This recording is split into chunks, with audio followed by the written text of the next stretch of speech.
kalau kita jualan sesuatu yang berbasiskan open source, kan nggak perlu riset juga bisa, tinggal download selesai, ya Iya. kan, terus jual gitu kan. Bener.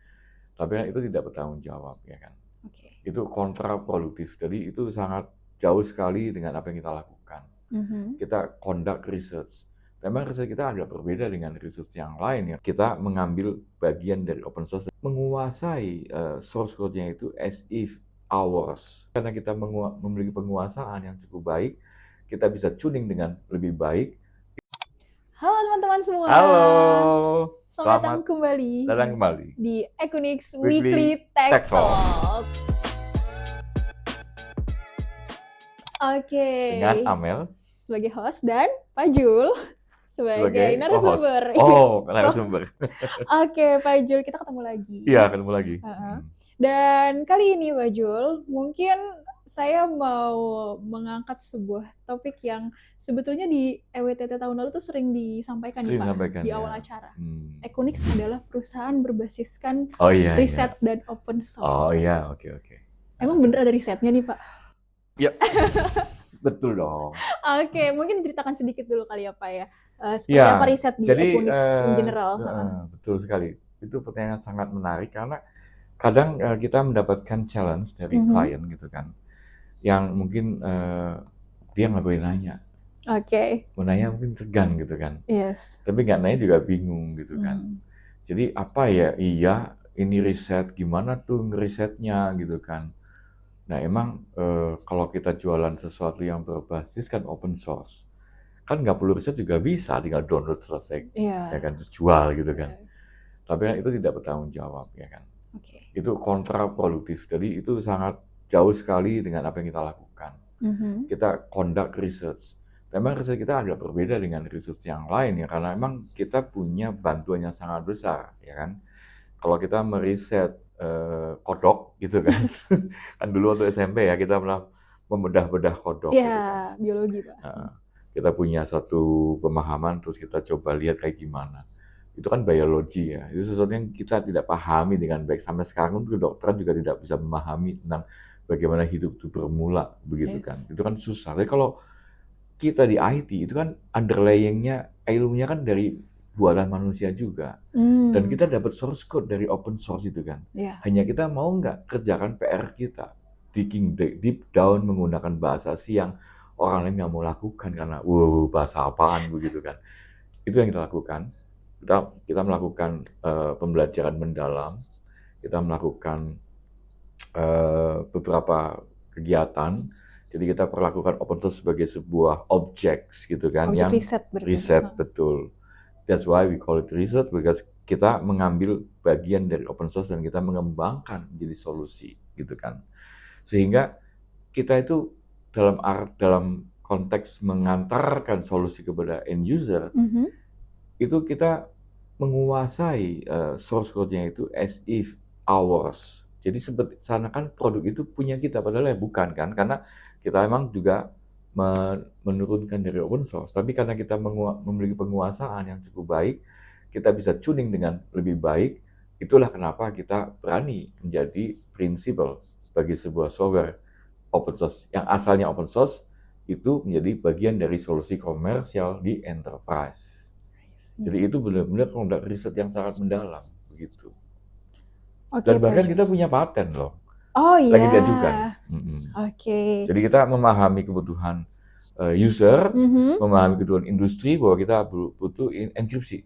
Tapi enkripsi yang bisa diindeks supaya cepat. Nah, itu kita punya itu di L1DB dan itu yang kita sedang ajukan paten, sudah hampir selesai sih, hampir 3 tahun. Semoga lancar ya Pak ya. Amin. Ya. Oke, Pak. Berarti memang ada timnya tersendiri ya Pak untuk melakukan riset gitu? Kita punya tim developer dan specifically dari tim itu kita punya tim riset.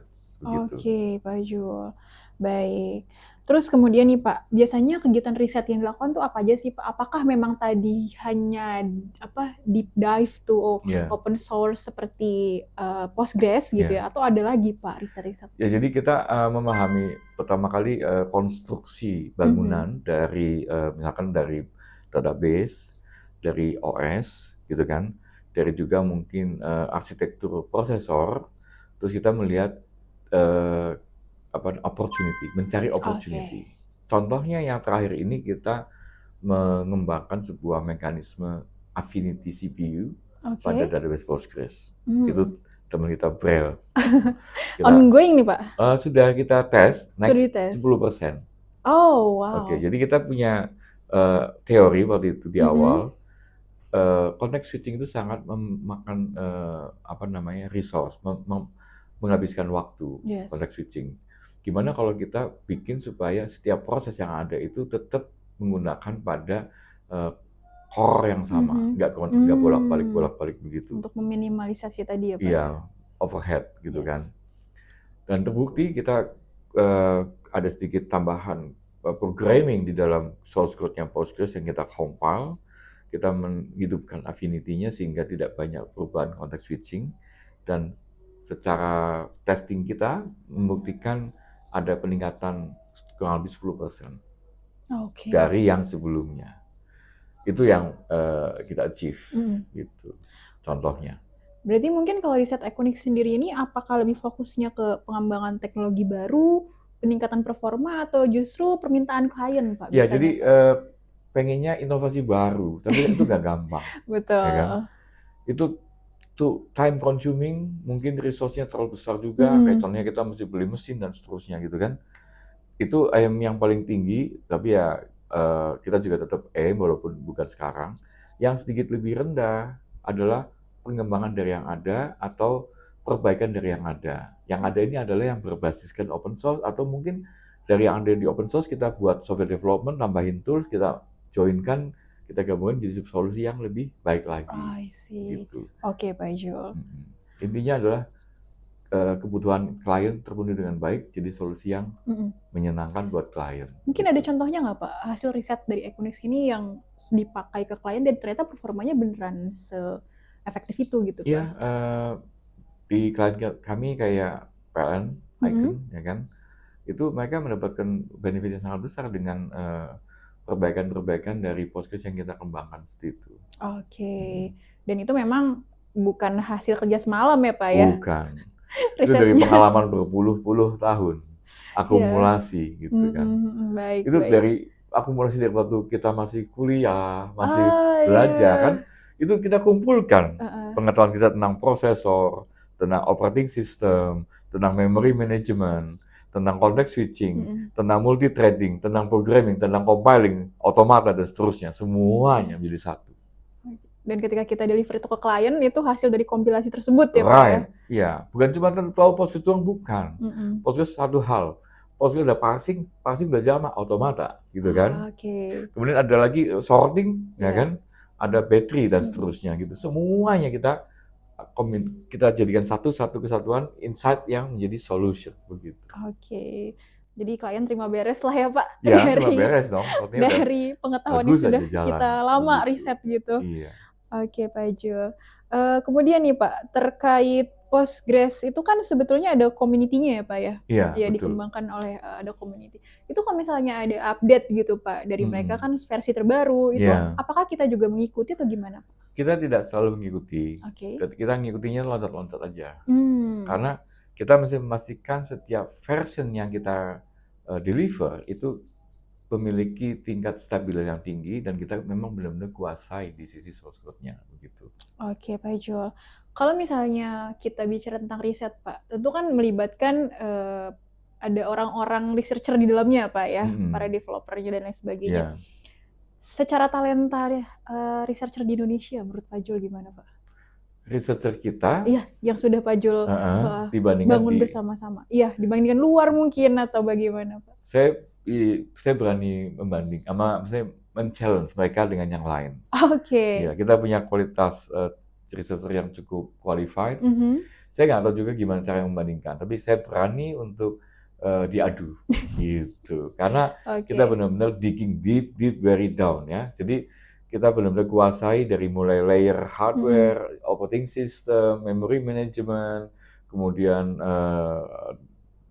database dan sebagainya. Oke. Gitu. Jadi secara merekrut talenta di Indonesia sebenarnya nggak susah ya Pak ya untuk mendapatkan itu? Ya, memang gampang-gampang susah. Oke.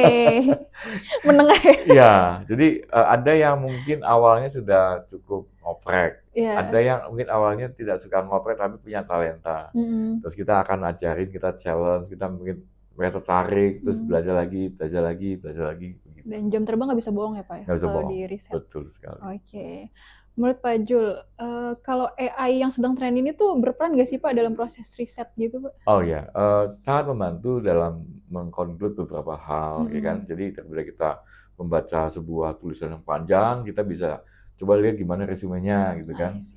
Karena ketika kita melakukan pembelajaran, ya, Mhm. mungkin kita punya sebuah eh, hipotesis, gitu kan. Terus kita pengen tahu apakah benar, iya, apakah enggak, gitu kan. Kita banyak bacakan reference dan seterusnya, gitu kan. Dengan ada AI, kita mendapat yang di-digest, gitu kan, paling nggak gitu. Jadi Dengan waktu yang lebih cepat ya? singkat. Dengan cara itu kita lebih cepat untuk bisa memahami, at least, atau kita tahu kemana arahnya kita menuju, ya kan, Oke. lebih baik. Sehingga membuktikan hipotesis itu, mendapatkan insight yang lebih baik, itu bisa lebih cepat, begitu. Baik Pak Jul. Dari Pak Jul sendiri nih, kalau misalnya kita ngomongin secara lebih luas lagi, sebetulnya sebuah perusahaan tuh sepenting apa sih Pak punya tim riset? Ya, ini kita bicara perusahaan IT atau Perusahaan IT singular? dulu mungkin boleh Oke. Pak. Jadi ini kita bicara any kind of IT company. Oke ya. Oke.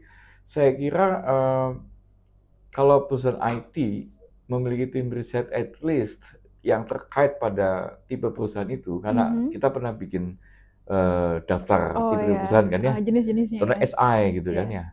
Ya, saya kira SI itu harus punya tim riset yang bisa memilih teknologi yang sesuai, kan gitu Oke, kan ya. sesuai tujuannya berarti ya Pak ya? Iya, sesuai dengan kebutuhan klien. Mhm. Kan SI itu kan akan mendapatkan banyak sekali offering teknologi dari para Yes. vendor, ya kan. Betul betul. Dia harus bisa pilih, bukan cuman apa maunya klien, jangan begitu, kan gitu. Iya.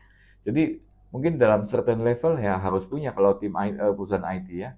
Kalau perusahaan IT-nya cuman jualan ini gimana, jualan license ya, mungkin dia bisa riset, siapa tahu dia bisa menjual license yang lebih baik lagi, yang lebih dibutuhkan. At least jangan karena kita punya barang A, kita paksakan jualan A ke klien. Yes. Tapi kalau bisa semua perusahaan itu customer oriented.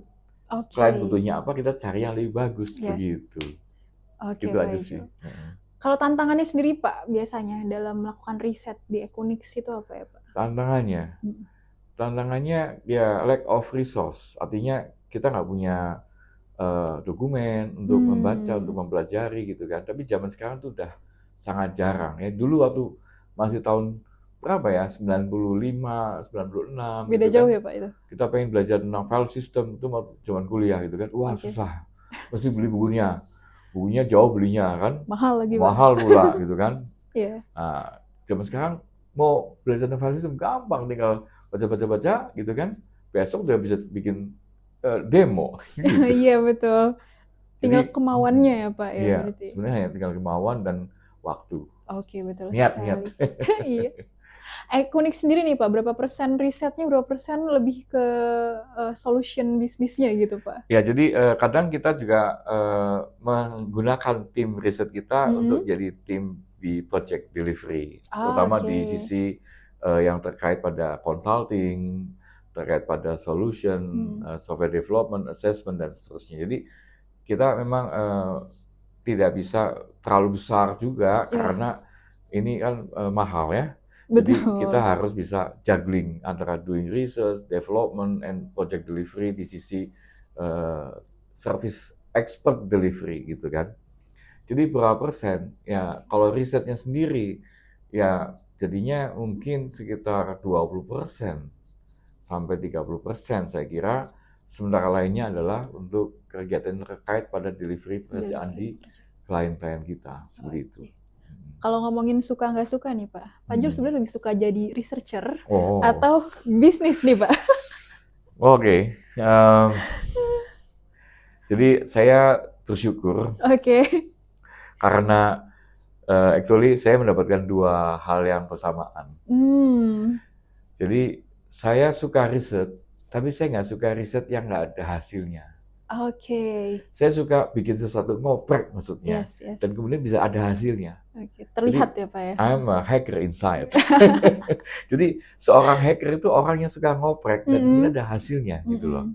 Tapi kalau urusan bisnis secara generally bisnis, ya I'm not really much enjoying actually, because setelah kita punya sesuatu, udah kita buktikan jalan, oke jalan, that's it, bosen. Cari yang lain gitu sebetulnya. Iya, Tapi nggak juga, nggak boleh bosen ya. Kalau nggak nanti betul. kita nggak bisa growing perusahaannya. Jadi maksudnya secara challenge, kalau challenge-nya sudah terpenuhi kan jadi tidak terlalu menantang kan. Nah, kita pengen cari tantangan yang lainnya. Jadi sukanya cari tantangan sebetulnya. Ya gitulah kurang lebihnya. Oke, Oke. Pak Ijul. Ya. Tapi setidaknya ini cukup menyenangkan ya, Pak, apa yang Bapak lakukan karena hasil Ya. riset dari tim sendiri I'm gitu, so Pak. grateful. Oke. Bahwa apa yang saya lakukan ini walaupun mungkin cukup stressful, ya very stressful gitu kan, tapi I enjoy it because we deliver something to the society. Begitu. Yes. Dan memang ada dampaknya. Dan betul. saya sangat grateful saya didukung oleh banyak orang, termasuk Oke. Amel, Thank you, Saida Pak dan Ijul. sebagainya, kan. Sama-sama. Teman-teman di development, di support dan sebagainya, termasuk para komunitas ya. Kemarin saya di WA sama Bruce Momjen, tau nggak? Siapa tuh, Pak? Itu delenggotnya Postgres Oh, level iya, dunia. ya. Dia bilang, lu gak ke Cina? Oh iya ya, ada acara PostConf di Cina. Oh, iya. Oh sorry, saya belum bisa, banyak kerjaan di sini. Gitu. Oke, jadi ada banyak pihak juga ya, Pak, ya, yang membantu perjalanan Equinix Padahal ini. Om Bus itu kan ya orang nomor 1 Postgres di dunia lah kurang lebihnya. Kan dia salah dari 6 foundernya Postgres Global Development Group. Oh, oke. Saya diingat oleh beliau, sangat bersyukur. Oke, Pak Jul. Mungkin terakhir nih, Pak, last question dari saya, Pak. Ya. Harapannya apa sih, Pak, untuk riset Equinix ke depan? Harapan saya sebetulnya kita bisa punya bukan cuma Equinix tapi teman-teman yang lakukan riset untuk mencapai kemandirian supaya kita nggak perlu tergantung pada asing gitu kan, sehingga kita ada banyak resources, apalagi kan di IT ada banyak open source yang kita bisa pakai belajar gitu kan. Mungkin yang di non IT ya saya kira juga ada beberapa hal yang bisa. Intinya gimana caranya kita bisa mengusahakan sesuatu secara mandiri dengan kekurangan kita sendiri sehingga kita bisa menghindarkan ketergantungan kita terhadap vendor asing. Walaupun mungkin memang kita banyak kekurangan di teknologi, tapi cobalah achieve apa yang kita bisa achieve saat ini, begitu. Jadi mengajak nih kepada para teman-teman semua ya, untuk mencoba lebih mandiri lagi dalam bidang teknologi seperti itu. Oke, ada penutup Pak Jul sebelum kita tutup? Sudah tadi. Sudah ya? Baik Pak Jul, kalau begitu saya makasih nih Pak. Sama-sama. Untuk sesi diskusi pada hari ini, dan juga teman-teman semoga bisa ikut ada 1-2 hal yang diambil manfaatnya Pak ya. Ya, semoga kita bisa menjadi contoh yang baik buat teman-teman. Dan ditunggu juga ya teman-teman dengan risetnya masing-masing untuk kemandirian bangsa Indonesia ini. Yang kurang baik ya lupakan saja. Iya, betul sekali. Oke, baik teman-teman semua, terima kasih sudah menonton sampai akhir dan jangan lupa untuk subscribe YouTube Equinix serta nyalakan lonceng notifikasinya untuk mendapatkan notifikasi setiap kali Equinix upload video baru. Dan tentunya juga ada sosmed Equinix, ada di Instagram, Facebook, LinkedIn, dan juga X. Silakan di-follow dan tidak ketinggalan informasi dari Equinix. Oke, kalau gitu makasih Pak Jul, kita tutup dulu. Sama-sama, makasih. Ya, thank you teman-teman. Bye-bye. Dadah.